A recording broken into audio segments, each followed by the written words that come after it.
वो निर्मल हृदय वाला अपने हृदय में ही भगवत साक्षात्कार कर लेता है। उसकी स्थिति ऐसी होती है कि विश्व की सारी अनुकूलताएं प्राप्त हो जाए तो उसमें विकार नहीं आएगा, हर्ष रूपी विकार नहीं आएगा।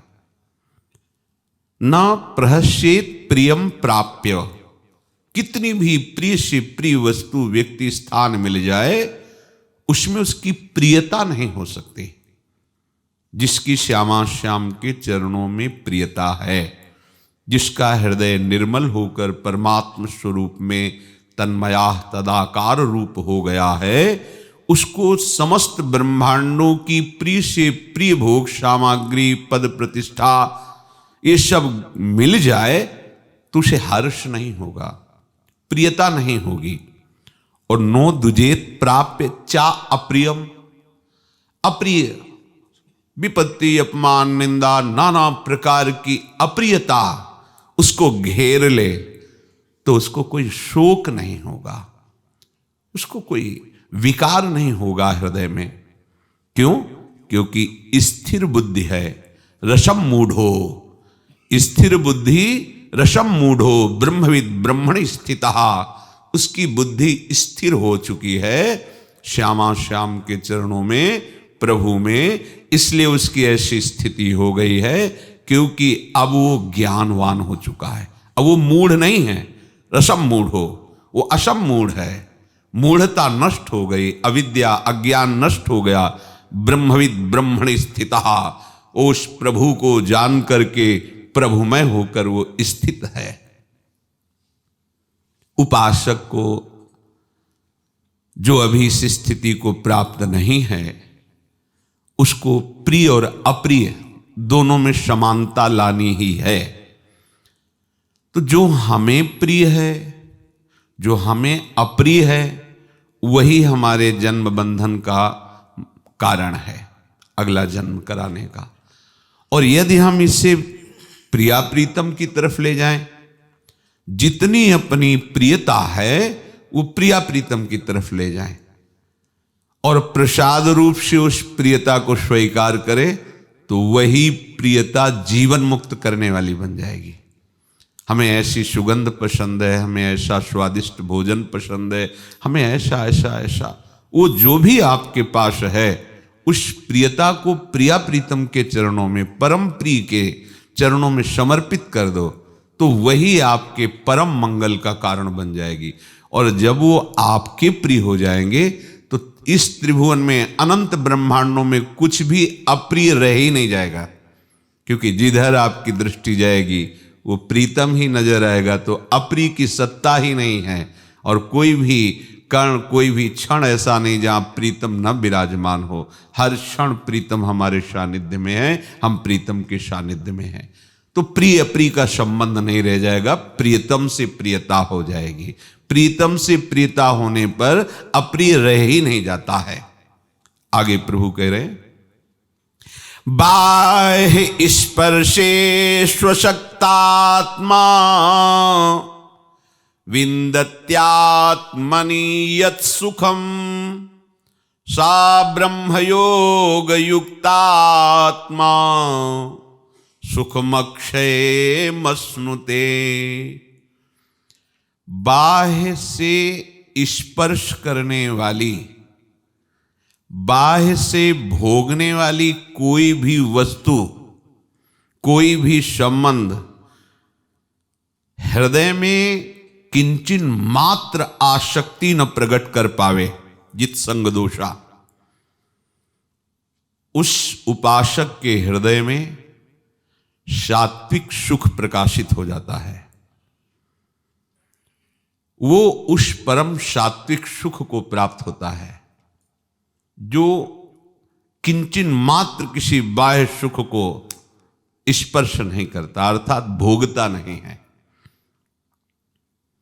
जिसके हृदय में सात्विक सुख आ जाता है तो सात्विक सुख से रजोगुण तमोगुण का नाश करके वो त्रिगुणातीत ब्रह्म योग युक्तात्मा, वो ब्रह्म से अभिन्न हो जाता है, अर्थात जानत तुम्हें तुम्हें हो जाए, वो भगवत स्वरूप हो जाता है। उसमें और प्रभु में अब अंतर नहीं रह गया। देखने को लगता है पर वो आंतरिक स्थिति में भगवत स्वरूप हो गया है, क्योंकि भगवत स्वरूप ही पहले था, भगवत स्वरूप ही बाद में रहेगा। मध्य में जो उसने अपने को कर्ता और भोक्ता मान लिया था, ये भ्रम जे भी नष्ट हुआ ते भी वो अपने स्वरूप में स्थित हो गया, ब्रह्म योग युक्त आत्मा। और अक्षय सुखम अश्नुते, वो उस अविनाशी अक्षय सुख का अनुभव करता है जहां किंचन मात्र दुख की संभावना भी नहीं है।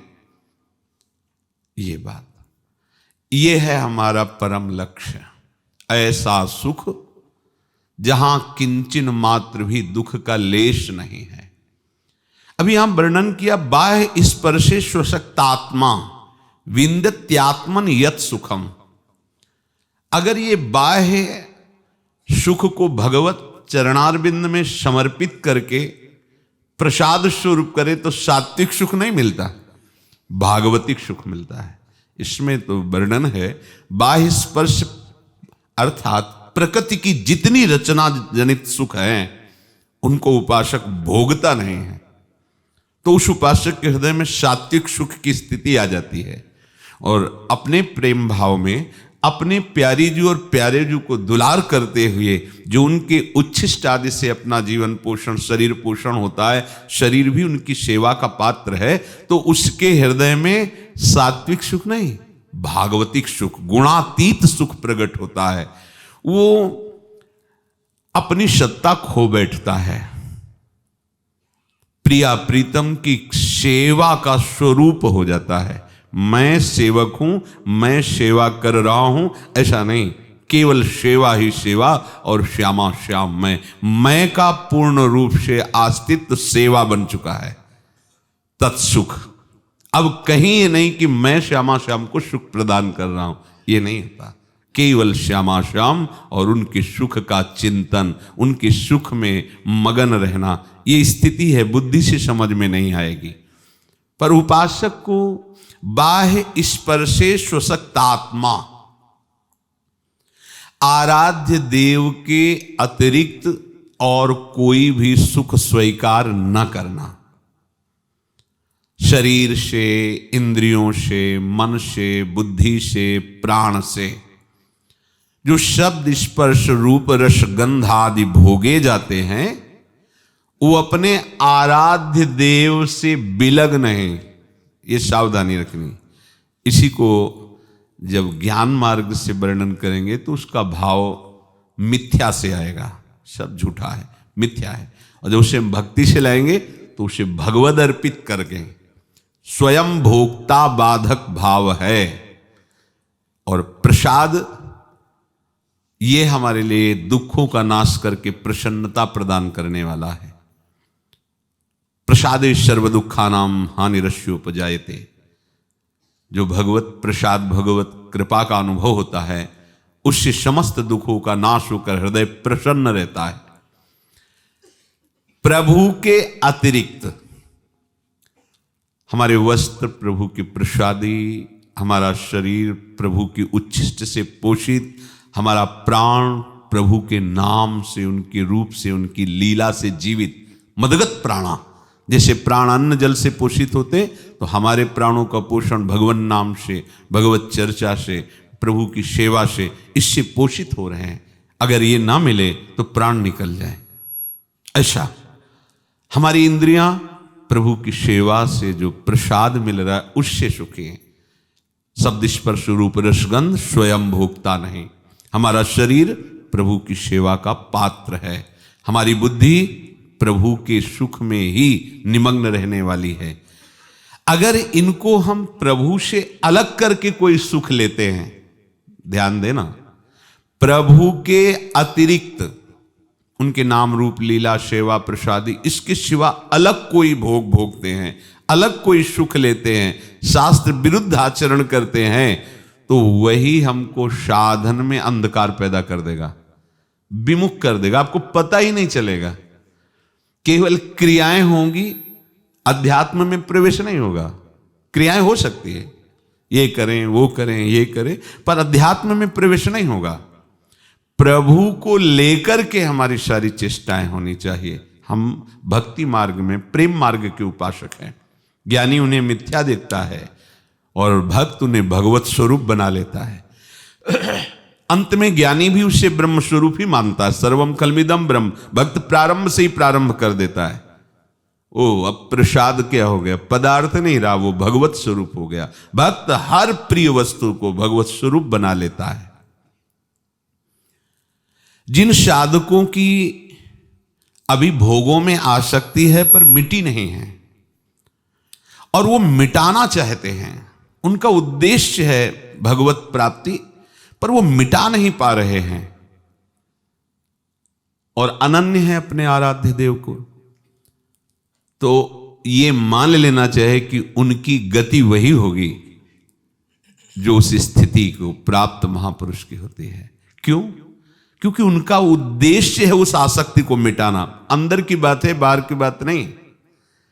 बाहर से आप कुछ भी बोलो, अंदर बैठा हुआ न्यायाधीश आपका न्याय करेगा।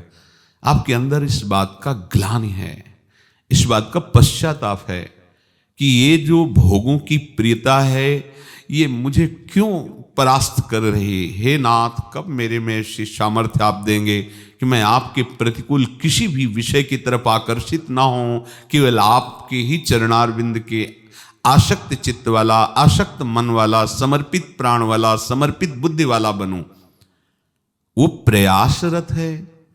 पूर्व संस्कारवश ऐसी कोई गलती हो जाती है तो अंदर बैठे हुए प्रभु समस्त कल्मशों का नाश करके उसको स्थिति प्रदान करते हैं। पर ये बात समझ ले, मनमानी आचरण करने वाले की नहीं, कि वो अंदर से हर्षित होकर सुख भोग के लिए बाह्य प्राकृतिक भोगों को भोगता है और कहता है मैं प्रयासरत हूं, पर प्रयास नहीं। वो अंदर से देख रहा है परमात्मा तत्व। आपको भारी जलन है, असहनशीलता है इस बात पर कि ये विकार मुझे क्यों परास्त कर रहा है, मुझे ऐसे चलना है पर ये क्यों नहीं चलने दे रहा। उसके लिए कह रहे हैं वो आगे निकल जाएगा। वो एक दिन ऐसी स्थिति में पहुंच जाएगा कि कोई भी आसक्ति उसे परास्त नहीं कर पाएगी, क्योंकि सत मार्ग का आश्रय लेकर वो प्रयासरत है। तो उसका प्रयास तो बहुत साधारण हो सकता है, लेकिन उसके इस प्रयास की गति को देख करके प्रभु उसके प्रयास को सफल कर देते हैं। वो बड़े करुणा निधान हैं। पर जो प्रयास भोगों का कर रहा है और बात परमार्थ की कर रहा है, तो अंतर में बैठा हुआ न्यायाधीश वो देख रहा है। तो आपका परिणाम हृदय की जो वृत्ति है उससे होगा, बाहरी क्रिया से नहीं। जैसे बाहरी एक क्रिया है भागवतिक और उद्देश्य हमारा है धन और मान, तो बाहरी लोग तो आपकी प्रशंसा करेंगे कि ये निरंतर भागवतिक क्रियाओं में, ठाकुर सेवा में रहते निरंतर भागवत, लेकिन उसका उद्देश्य उसको सुखी नहीं होने देगा। जो धन और मान उद्देश्य बना लिया, अब उसका हृदय जलेगा और सांसारिक भोगों की तरफ उसे घसीटेगा और पतन मार्ग में जाएगा। क्रिया भागवतिक हो रही है और उद्देश्य उसका संसार है, इसलिए उसे शांति नहीं मिलेगी। हृदय उसका पवित्र नहीं होगा। ध्यान रखना, पीछे सत्संग में वर्णन किया गया है कि जिसका उद्देश्य हो गया है भगवत प्राप्ति, श्यामा श्याम की प्राप्ति, इससे बड़ा कोई तीर्थ नहीं है। इस उद्देश्य से बड़ा ये उद्देश्य ही हृदय को निष्पाप कर देता है। अब क्रियाएं सांसारिक भी हों, व्यवहार की, नौकरी, किसानी आदि आदि, हर समय वो क्रिया प्रगट रूप में भागवतिक नहीं दिखाई दे रही, पर उद्देश्य उसका भगवत प्राप्ति है, उद्देश्य परमात्मा प्रसन्नता है, भगवत समर्पण का है, तो उसको भगवत प्राप्ति ही होगी। वो महान भागवत है। क्रियाएं बाह्य पूरी भागवतिक नहीं दिखाई देती हैं। एक है क्रियाएं पूरी भागवतिक दिखाई देती हैं, उद्देश्य धन मान प्रतिष्ठा है, तो उसका हृदय अभी कलमश युक्त ही रहेगा। जब तक उद्देश्य का परिवर्तन नहीं होता तब तक हृदय का परिवर्तन नहीं होता। बहुत बड़े बड़े साधन करने वालों को भी देखा गया कि सिद्धियां हैं पर कलमशता बनी रही, भेद बुद्धि बनी रही, उनके हृदय में मान प्रतिष्ठा की चाह बनी रही। जैसे एक योगी 1400 वर्ष तक अपनी योग साधना प्राणायाम से मृत्यु पर विजय प्राप्त करता रहा। जहां मृत्यु आती तो पहले ही मृत्यु स्वरूप हो जाता, अपने प्राणों को सूक्ष्म गति से पहले ही स्पंदन रहित। मृत्यु आती खोजती तो मरा हुआ पहले ही है, समय निकल गया फिर प्राण संचलित। वो अपनी मान प्रतिष्ठा के लिए ज्ञानदेव जी के पास जा रहे हैं, सिंह पर बैठ करके सांप की चाबुक लेके। कलमशता नहीं गई, इतनी योग सिद्धि है। चांगदेव उनका शायद नाम था, चांगदेव। अब केवल भगवत तत्व में निष्ठित महापुरुष, जिनका उद्देश्य ही प्रभु स्वरूप है, जब उनसे कहा कि वो ऐसी ऐसी, तो समझ रहे हैं कि दिखाने के लिए आ रहे हैं कि मैं बहुत बड़ा योगी हूं और जिसको चाहूं उसको वश में कर सकता हूं। तो जिस चबूतरे में बैठे थे, चबूतरे से कहा मिलने के लिए चलो, तो जड़ चबूतरा चल दिया। वो ये जब देखा कि एक हमसे बहुत कम अवस्था का और इतना बड़ा उसके अंदर सामर्थ्य, उतर कर साष्टांग दंडवत हुए। अभी परमार्थ के मार्ग में प्रवेश नहीं था, सिद्धियां हैं, योगी है, चमत्कार दिखा रहा है, लेकिन जो अध्यात्म का स्वरूप है अभी उसमें प्रवेश। तभी शिष्य बने, ज्ञानदेव जी के शिष्य बने, उन्होंने उपदेश करके उनको आत्मबोध कराया। तो उद्देश्य यदि आपका भगवत प्राप्ति नहीं बन पा रहा है तो उसमें कहीं ना कहीं किसी विषय की प्रियता है, कहीं ना कहीं धन में, मान में, भोगों में आपकी प्रियता है। भोगेश्वरी प्रसक्ता नाम तयापहृत चेतसाम व्यवसायत्मिका बुद्धि समाधो न विधीयते। वो परमात्म प्राप्ति का निश्चय ही नहीं कर सकती बुद्धि जिसने भोगों में सुख है ऐसा निश्चय किया है। जिन साधकों की आसक्ति मिटी नहीं है पर उनका उद्देश्य है भोगों की आसक्ति को मिटा करके भगवत प्राप्ति करना, तो मान लेना चाहिए कि वो आसक्ति रहित ही हैं, उनको वही गति मिलेगी। यह है भगवान की तरफ से दुलार। देख लो, ये प्रभु की तरफ से दुलार है। क्या? यद्यपि आसक्ति नहीं मिटी पर वो मिटाना चाहता है, तो प्रभु देख रहे हैं अंदर से, तो उसकी गति वही होगी। निराश होने की बात नहीं, पर इसमें आंतरिक बात, उद्देश्य देखना है। अगर उद्देश्य भोगों में सुख लेने का है तो बात अलग हो गई। उद्देश्य भगवत प्राप्ति है पर पूर्वाभ्यासवश या संस्कारवश वो उन आसक्तियों को नहीं मिटा पा रहा, पर मिटाने के लिए वो तत्पर है, तो उसे वही गति मिलेगी जो मिटने पर होती है। बस ये बात दिमाग में बैठालनी है। हमें उत्साह पूर्वक भोगों की तरफ नहीं जाना है। विवस्था से अगर कोई ऐसा हो जाता है तो सर्व सामर्थ्यशाली प्रभु हरि उसके हृदय में बैठ करके सब सुधार कर देते हैं। तो उपासक को मान लेना चाहिए कि आसक्ति रहित ही होगा। जिसके अंदर आसक्ति है उसकी बात कह रहे हैं। ये कितनी दुलार भरी बात प्रभु की है। कारण कि उसका उद्देश्य दृढ़ हो गया है प्रभु की प्राप्ति का, और जिसका उद्देश्य प्रभु की प्राप्ति हो जाती है तो आप जिम्मेवारी प्रभु की बन जाती है। एक एक शब्द पर ध्यान देना।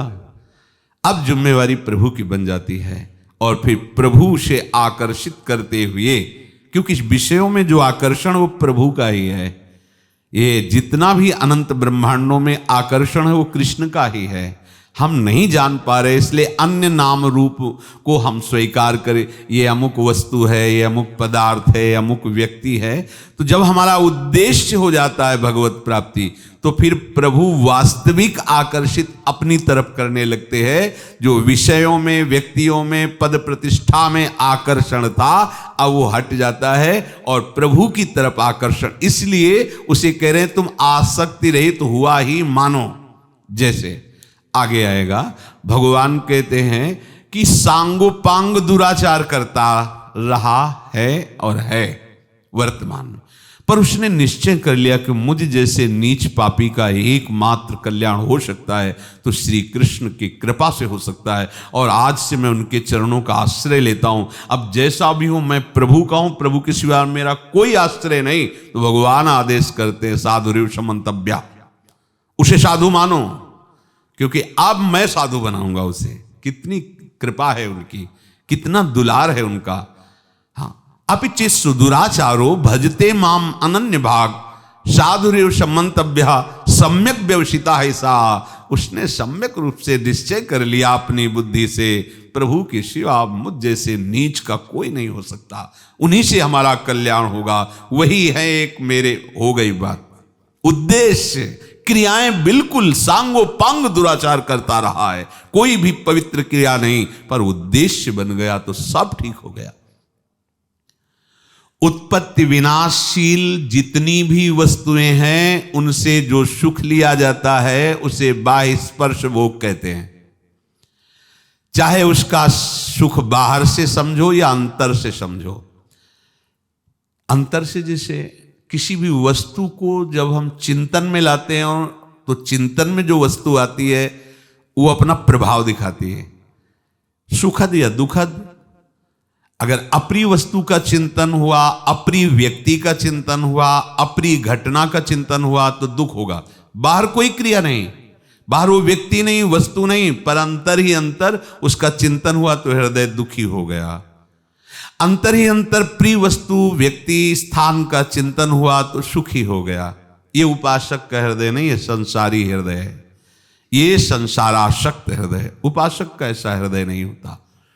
जब तक बाह्य और अंतर के स्पर्श के परिणाम में वो दुखी सुखी होता रहता है, तब तक कभी परमार्थ का उसे ज्ञान नहीं है, परमार्थ का प्रतीक नहीं है। आ सकता है ऐसा, पर वो तत्क्षण विवेक के द्वारा उसे काटे, यही तो साधन है। और कहे कि अब अंतर्मुख नहीं तो हमारी ये बात समझ ही नहीं पाओगे। आप बहिर्मुख हो तो ये बात पकड़ ही नहीं पाओगे कि काटा कैसे जा सकता है। विवेक के द्वारा तत्काल उसको काटो। इस वस्तु की सत्ता नहीं, कितनी बार करोड़ों बार भोगा होगा, न जाने कितने जन्म हो गए, अभी तक विश्राम मिला क्या? काट के राधा राधा राधा राधा। इस वस्तु की सत्ता नहीं, ये अप्रियता हमारी मानी हुई अप्रियता है। सब कुछ भगवत स्वरूप है, तो मुझे जो वस्तु अप्रिय लग रही है, एक को प्रिय लग रही है, तो वस्तु तो जैसी है वैसी है, लेकिन आपस में जो प्रियता और अप्रियता मानी गई कि एक को वही प्रिय एक को अप्रिय है, तो ये मान्यता हुई ना। वस्तु में प्रियता अप्रियता का हम वो आरोप कर रहे हैं। वस्तु प्रिय अप्रिय नहीं है, वो तो जैसी है वैसी है, हमने मान रखा। जैसे वर्षा है, किसान के खेत में सुखद लगेगी, और कच्ची मटकी बनाए हुई जो कुम्हार रखा हो वहां जब गिरेगी वही वर्षा तो उसके लिए अप्रिय लगेगी। एक को प्रिय लग रही है, एक को अप्रिय लग रही, तो वर्षा तो वर्षा है, मानी हुई अनुकूलता और प्रतिकूलता हमारी है, वर्षा की थोड़ी है। तो जब तक उपासक इन बाह्य या आंतरिक भोगों के स्पर्श से सुखी या दुखी होता रहेगा, तब तक उसका निरंतर भजन नहीं होगा, निरंतर भगवत चिंतन नहीं हो। पकड़ो इस बात को, आपका निरंतर भगवत चिंतन क्यों नहीं होता? क्योंकि आप भीतर या बाहर से जैसे कोई घटना हुई, कोई वस्तु आई, कोई व्यक्ति आया, कोई परिस्थिति आई, तो प्रिय आई तो सुखी हो गए, अप्रिय आई तो दुखी हो गए। अंदर से कोई चिंतन उठा, प्रिय का तो हर्षित हो गए, सुखी हो गए, अप्रिय का तो दुखी हो गए। बड़ा ज्ञान का जाल बिछा हुआ है। 20-25 वर्ष पहले कोई हमारा था और वो पधार गया, अब आज इसकी स्मृति आई, अब हमारे हृदय में प्रियता या अप्रियता, दुख या सुख चालू हो। यह ज्ञान की तत्काल काटो। जिस व्यक्ति से संबंध माना था वो व्यक्ति नहीं रह गया, लेकिन संबंध हृदय में है अभी।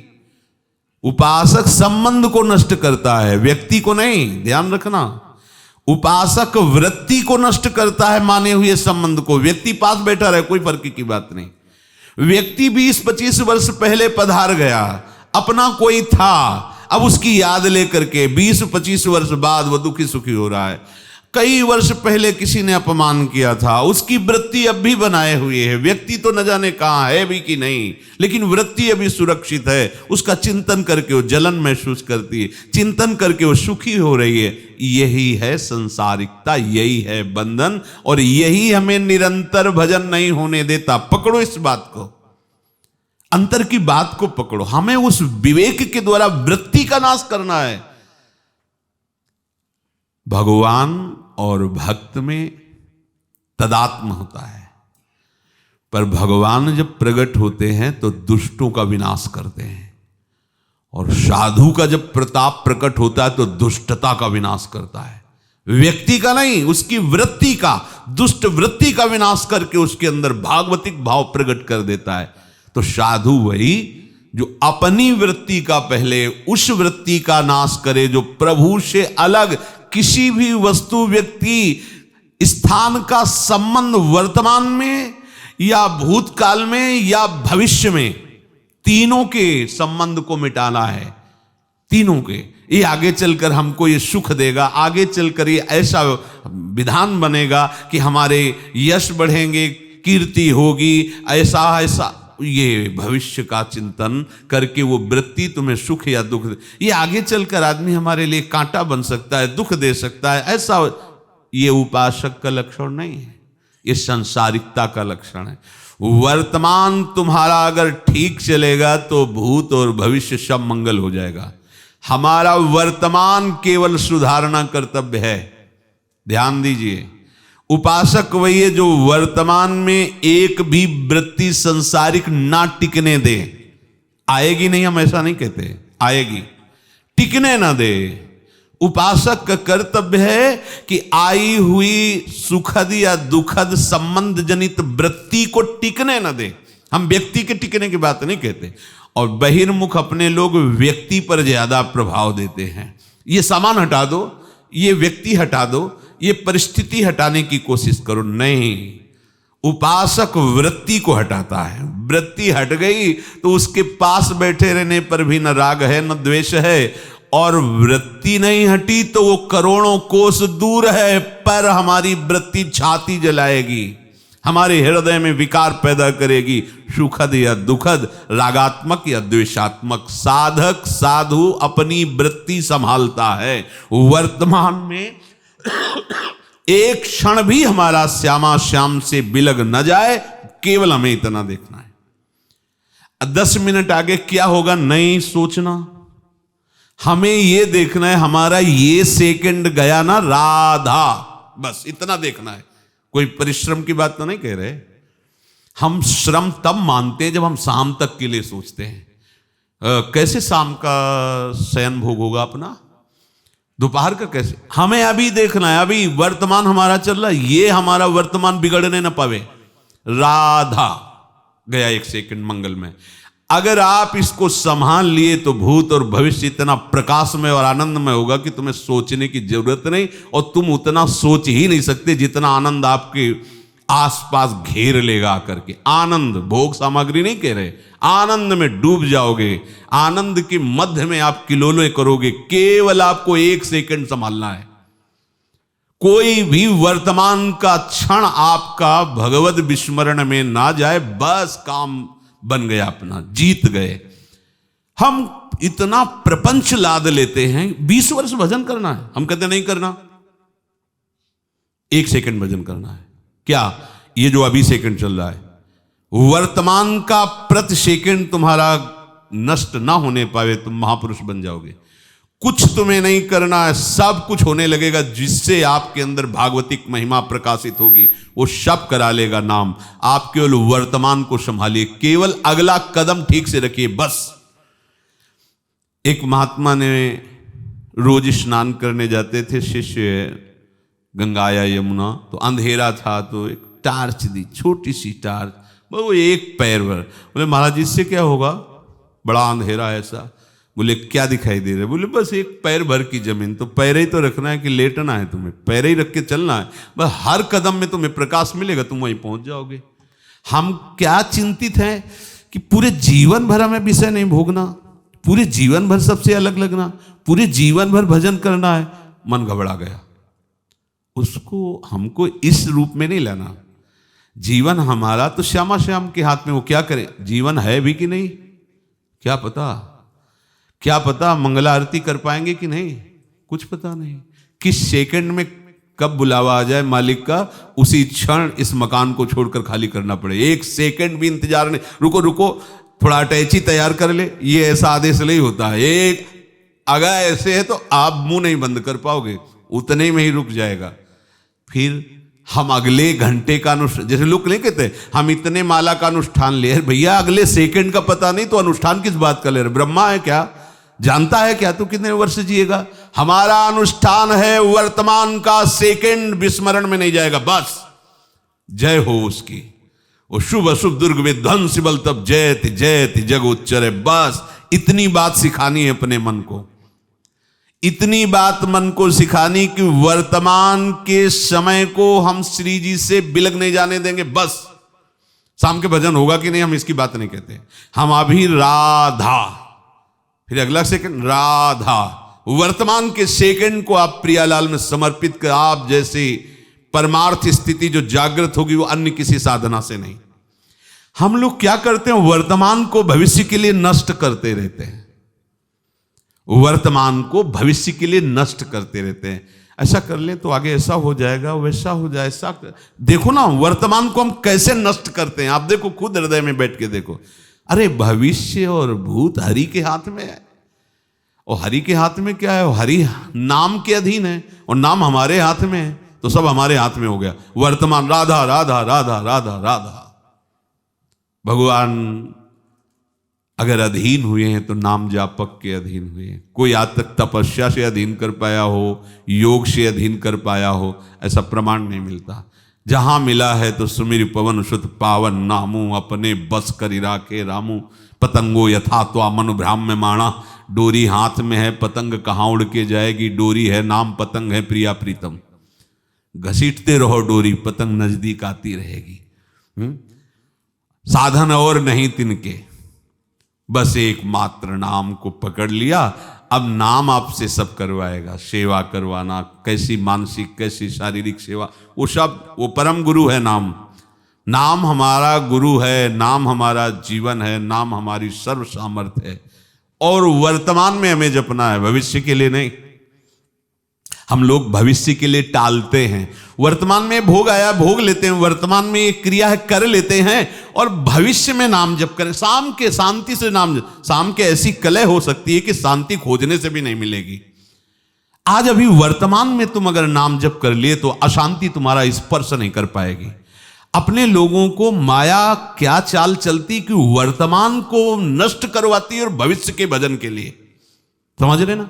अभी कोई अवस्था है तुम्हारी भजन की, अभी तो तुमने संसार देखा नहीं, देख लो ना संसार, और जितने देखने गए आज तक लौट के नहीं आए। ये हैं हमारे सिखाने वाले, ये हमारे सिखाने वाले मित्र ऐसे हैं। अभी तो तुम्हारी कोई आयु ही नहीं है, अभी तो संसार में आए हो, तुमने संसार देखा नहीं है, देखा नहीं है तो बच जाओगे। चलो कोरी मटकी में बहुत बढ़िया दही जमता है, चलो नहीं बोले देख लो, तो उनसे पूछो कि तुमने अभी तक संसार नहीं देखा क्या? बूढ़े हो गए हो, हमें उपदेश करते हो कि तुमने संसार तो देखा नहीं, तो कैसे?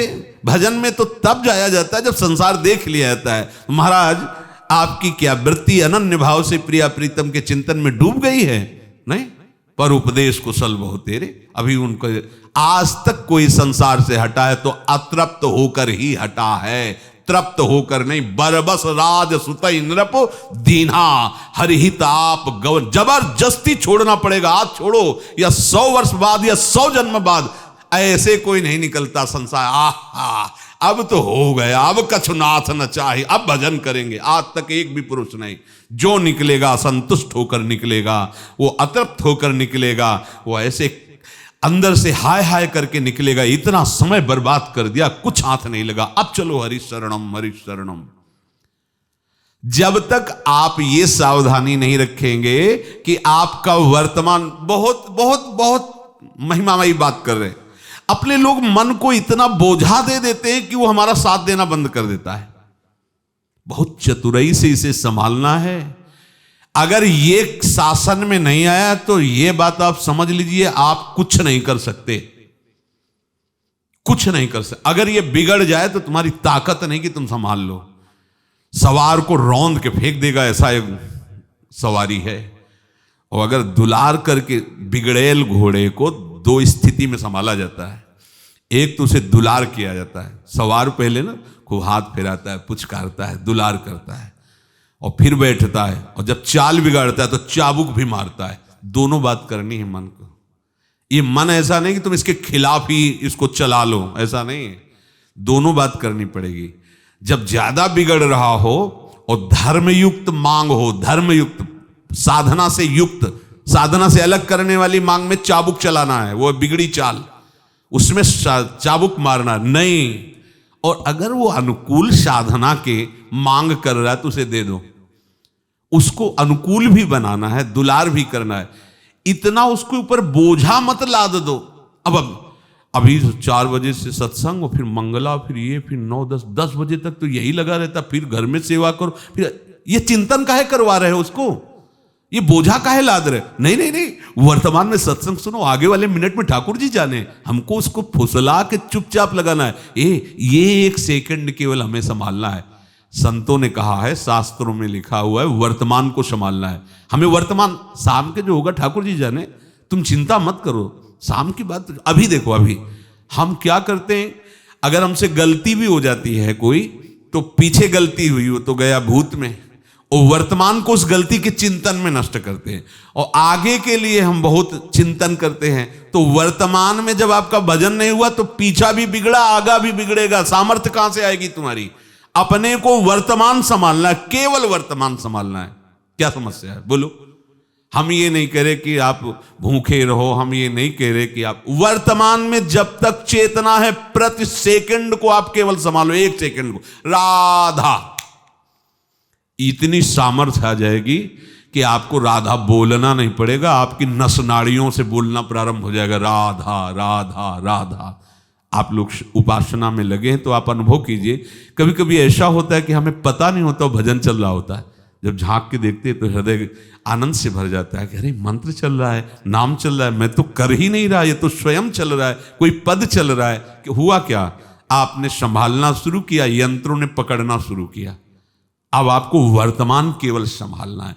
यदि ये बात नहीं समझे तो वर्तमान में हमारा समय इसी वृत्तियों से नष्ट होता है। ज्यादा व्यक्तियों के कुसंग से तो अपने लोग बचे हुए हैं, क्योंकि एक सीमा है, लेकिन वृत्तियों के कुसंग से, कोई रागात्मक वृत्ति, कोई द्वेषात्मक वृत्ति, हमारा समय उसी में जा रहा है। हम सावधान, वर्तमान को नष्ट कर रहे हैं, हम वर्तमान के समय को नष्ट कर रहे हैं हम रागात्मक द्वेषात्मक वृत्तियों के द्वारा। हम पहले वृत्तियों पर नजर रखें। व्यक्ति हमारा कुछ नहीं बिगाड़ सकता। हमारी वृत्ति श्यामा श्याम में लगी तो व्यक्ति हमारा क्या बिगाड़ सकता है? अगर वृत्ति श्यामा श्याम में नहीं लगी तो व्यक्ति हमारा क्या बना सकता है? 14 घंटे सत्संग सुनो और वृत्ति जीव की त्यों छूट की हो तो 4 मिनट में 14 घंटे के सत्संग पर पोछा लगा देगा। ऐसे आचरण करवा देगा कि आप बैठना मुश्किल हो जाएगा सत्संग में, आप इधर गली में आना बंद कर देंगे। वो ऐसी वृत्ति पैदा कर दे। वृत्ति सुधारना, वृत्ति सत्संग का तात्पर्य है आंतरिक वृत्ति का सत से संग हो जाना। बाहरी व्यक्ति की, बाहरी परिस्थिति की, बाहरी वस्तु की स्पर्श जनित सुख दुख ये हमें उतना घातक नहीं है जितना आंतरिक वृत्ति का है। समझ लीजिए, आप समझ लीजिए।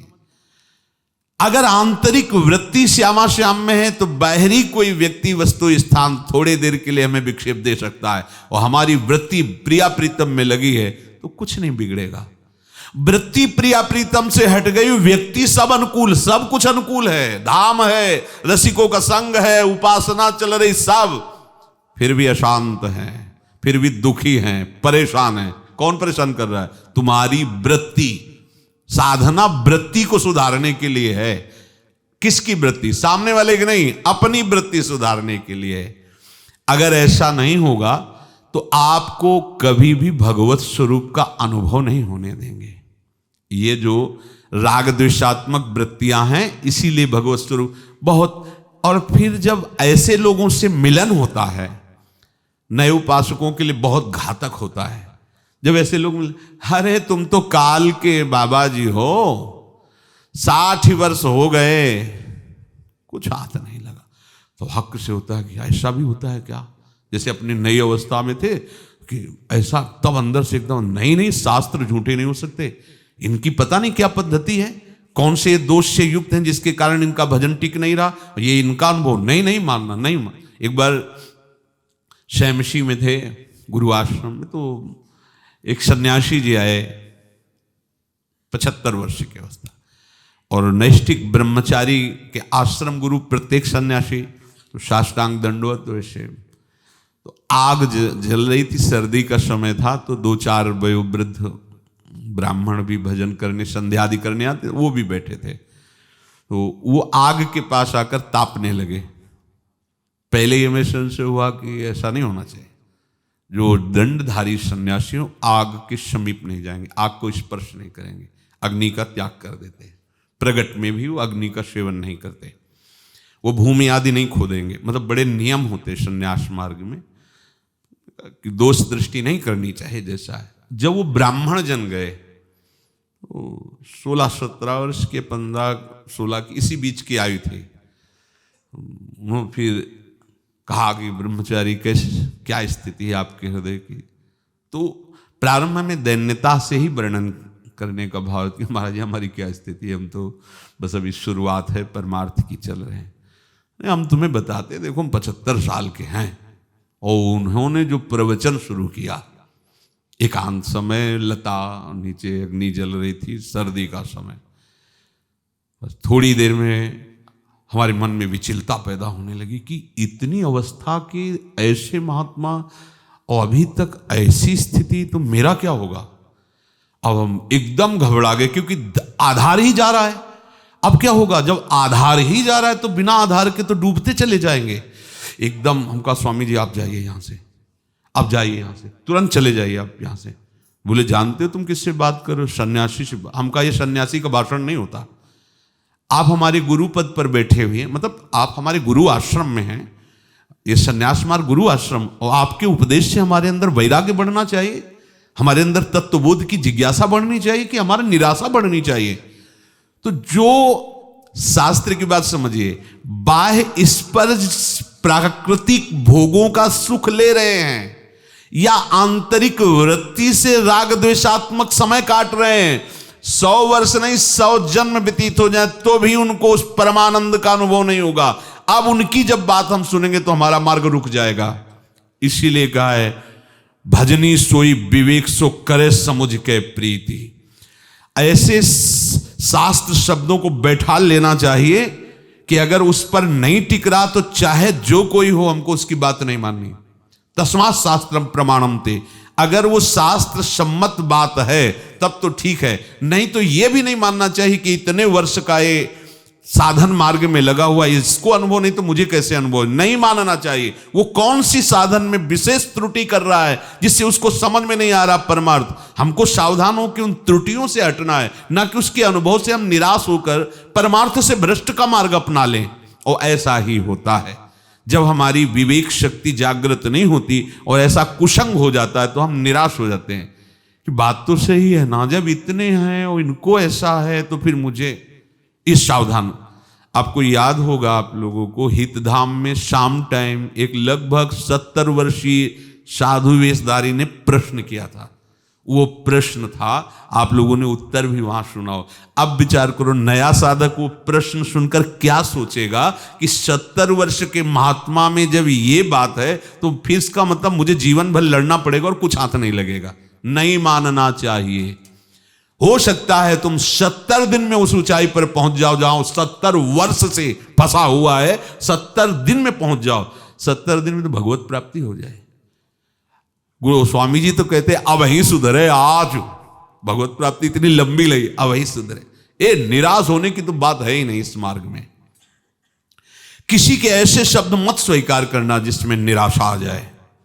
नहीं, हम बुरे हैं, गलत आचरणों में फंसे हैं, लेकिन इसका मतलब ये नहीं कि हम इसी में फंसे रहेंगे। नहीं, एक दिन ऐसा आएगा, एक क्षण ऐसा आएगा कि हम इनको परास्त करके आगे बढ़ेंगे, क्योंकि हमें उस अजित महाबली प्रभु की भुजाओं का भरोसा है।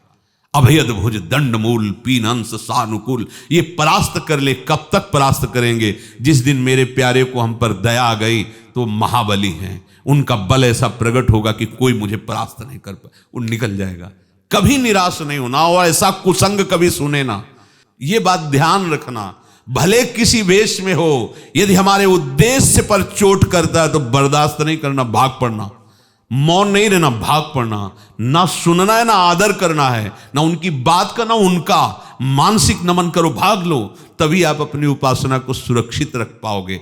ऐसे ही अंदर की वृत्ति से भाग पड़ो, उसकी बात स्वीकार मत करो, नहीं अंदर ही अंदर वो आपको गंदा करती जाएगी। और हम लोग बाहर से बहुत सावधानी रखते लेकिन अंदर की तरफ इतना सावधान नहीं रहते, इसलिए हम परमार्थ को समझ नहीं पा रहे। अंदर की वृत्ति को संभालो, जब तक ये नहीं संभालोगे तब तक अपने स्वरूप का बोध नहीं होगा, भगवत साक्षात्कार नहीं होगा। बाह्य स्पर्श के आकर्षण पर आंतरिक वृत्ति को जाने मत दो, चाहे किसी का रूप हो, चाहे कोई स्वादिष्ट पदार्थ हो, चाहे गंध हो, कुछ भी हो, प्रभु को अर्पित है तो प्रभु से संबंधित होने के कारण स्वीकार करे, अन्यथा नहीं। देखो परमार्थ में चलना है तो ये बात स्वीकार ही करनी होगी। वहम तो ऐसा माया ने बैठाल दिया है कि बिना भोगों के हम जी ही नहीं सकते। हमारा जीवन मुर्दा तुल्य है यदि हम भोग ना भोगे। देखो अंदर देखो, ये बात शास्त्र है, कह रहे हैं माया ने ऐसा वहम बैठाल दिया है कि यदि हम इन भोगों को ना भोगें तो मुर्दा ही रह जाएंगे हम। हमारे पास यदि भोग सामग्री है और भोग है तो हमारा जीवन है, और भोग सामग्री नहीं और हम भोग ना भोगें तो मुर्दा जीवन है। लोक भाषा में हमारे यहां बहुत सपोर्ट की बात हो गई, मरना आवश्यक है, जीवित मर जाए उलट आप में समाए, बात यही बात है। वो जो अनुभव कर रहे हैं ना कि मुर्दा जीवन, हाँ इसी मुर्दे जीवन में चैतन्य घन परमात्मा का अनुभव होता है। मुर्दा जीवन का तात्पर्य है सांसारिक भोगों से शून्य, और उनको ऐसा ही अनुभव होता है कि फिर तो क्या जीवन है। अच्छा उनको बोलो छक के तुम्हें सोना नहीं है, छक के तुम्हें भोजन नहीं करना, सांसारिक मनोरंजन नहीं करना, भोग नहीं, जो यहाँ के साधक उपासक उपासिकाओं के ऊपर शासन है, उस सामने वाले को चाहे जितना आप कहो उसको लगेगा मरा जीवन है, इसमें क्या जीवन है, इसमें क्या है, कोई मनोरंजन नहीं, कोई कुछ, मंजीरा बजाओ, माला चलो, भैया हमसे नहीं हो पाएगा। बोले नहीं समय से भोजन मिलेगा, कपड़ा मिल, रख रखो अपने कपड़े लेते, हमें किस काम में। भोगों की प्रति जो माया ने प्रियता बैठा रखी, ये वहम हो गया कि हम इनके बिना जी नहीं सकते। देख लो इस व्यक्ति के बिना नहीं जी सकते, अगर ये नहीं है तो फिर हमारा जीवन का अस्तित्व क्या। ऐसे ऐसे फंसा रखा है एक एक छोटी छोटी बातों में कि अगर हृदय को खोज के देखो तो लाखों करोड़ों बंधन है। जड़ चैतन्य का तो बंधन है लाखों करोड़ों, वही गांठ के ऊपर गांठ लगी हुई है, इसके बिना जी नहीं सकते, इसके बिना जी नहीं सकते। देखो सब ठीक है लेकिन गीजर के बिना हम नहीं जी सकते, सर्दी में हमसे ठंडी में नहीं नहाया जाए, कितनी मतलब कितनी बातें ऐसी हैं, एक एक बात, कितनी ऐसी बातें जिनमें लगता है इसके बिना हम नहीं जी सकते। ये वहम हटाना पड़ेगा। बाह्य पदार्थों के संयोग से तुम मर जाओगे। जो तुम सोच रहे हो ना कि जी नहीं सकते, तो तुम ही विचार करके देखो, रात दिन तुम्हें बाह्य पदार्थों का खूब भोग दिया जाए, बस सोने ना दिया जाए, भोगो सब समय, खाओ पियो सब भोगो, लेकिन सो नहीं सकते। अब क्या करेगा वो आदमी, क्या करेगा, पैर पकड़ेगा, पैर पकड़ेगा और यही मांगेगा सब हटा दो, बस एक बार चैन से सो जाने दो। ये क्या है सोना, बाह्य भोगों का संयोग का विस्मरण। ध्यान दीजिए, जैसे माया ने वहम पैदा कर दिया कि हम भोगों के बिना जी नहीं सकते, भोग संस्पर्श के द्वारा ही हम जीवित हैं, तो आप ही देख लो, सारे भोग दे दिए जाएंगे, रात दिन भोगो लेकिन सो नहीं सकते। अगर सोए तो तुम फिर क्या होगा, चिल्ला के कहोगे कि मुझे सोने दो। क्यों, सोने में क्या है, किसी भोग का संयोग तो है नहीं, फिर क्यों सोना चाहते हो। हम भोग का विस्मरण करना चाहते हैं, भोग संयोग से रहित होना चाहते हैं। कुछ घंटे हम भोगों का चिंतन छोड़ना चाहते हैं, कुछ घंटे हम भोगों की क्रियाओं को छोड़ना चाहते हैं। क्यों, क्योंकि शांति मिलेगी। अब आ गया उसको समझ में कि भोगों से शांति नहीं, त्यागात शांतिरनंतरम। आया नहीं, भगवान कह रहे त्यागात शांतिरनंतरम। आपको नहीं समझ में आएगा अगर ऐसे न समझावें कि त्यागाच्छान, भोगों के त्याग में शांति। बोले कैसे? भूख लगी, भोजन पाया, शांति मिली।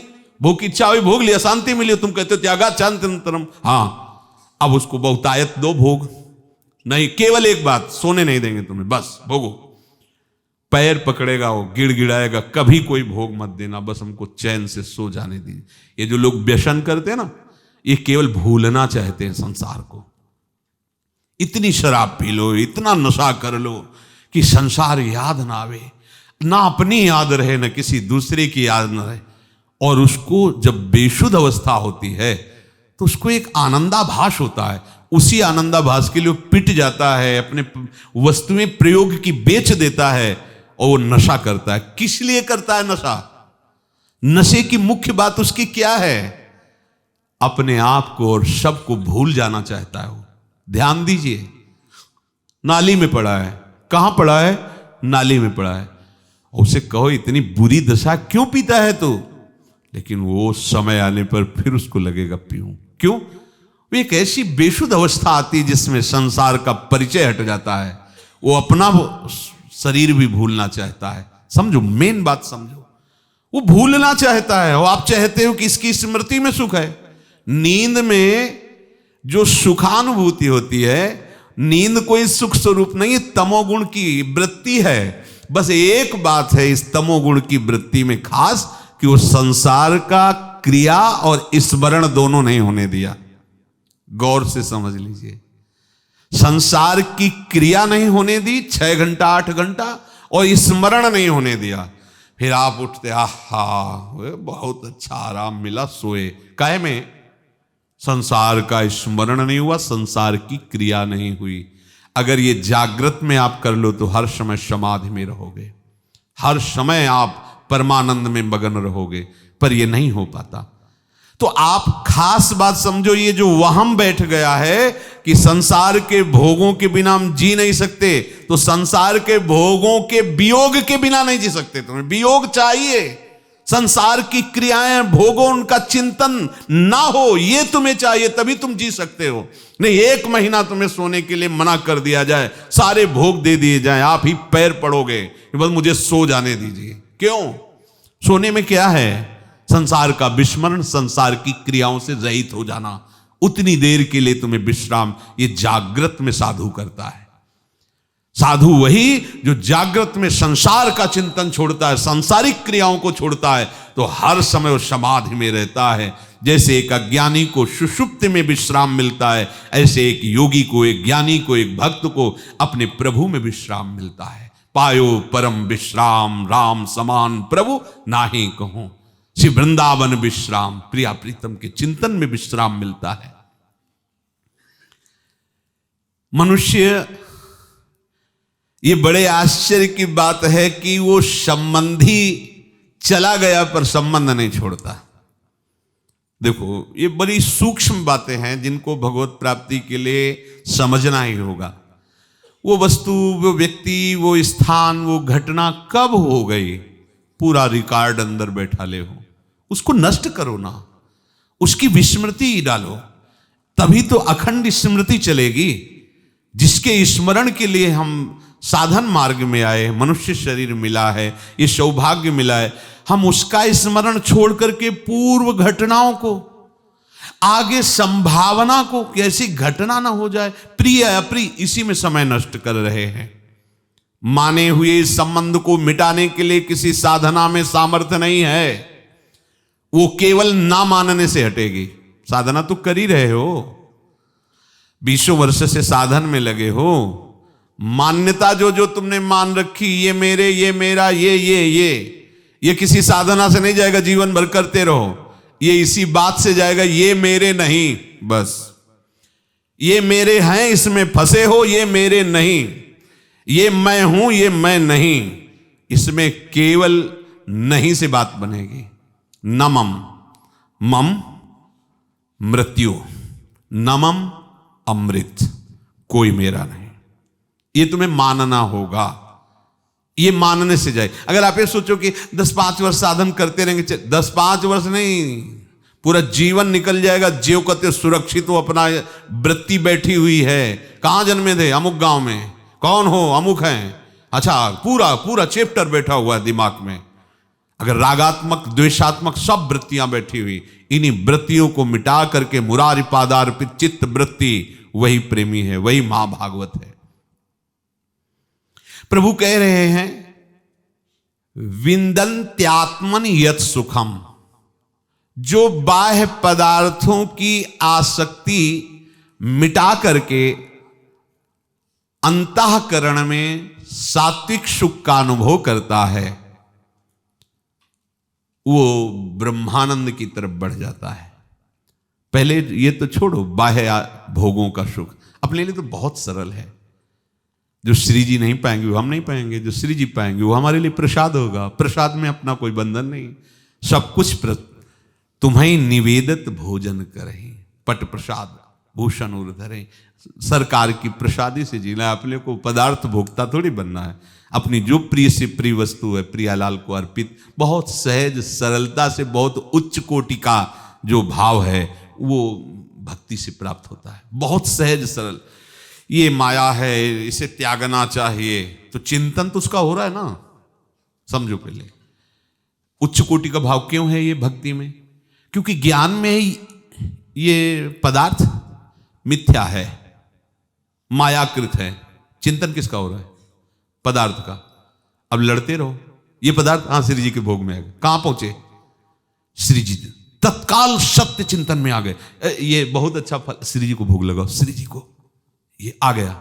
वो नहीं, ये मिथ्या है, मिथ्या है। और मिथ्या कहते कहते नजदीक पहुंच गए। चलो भाई, हो गया। बहुत विचित्र इंद्रियों का खेल है। ऐसा ना समझो कि मिथ्या है, कहते रहो मिथ्या। वो जैसे एक संत बड़े कृपालु हुए तो पक्षियों को समझाया, जो मुख्य थे उनको समझाया, देखो बहेलिया आएगा, दाना डालेगा, जाल बिछाएगा, बैठना नहीं, सबको सिखा दो जाके। सबको सिखा दिया।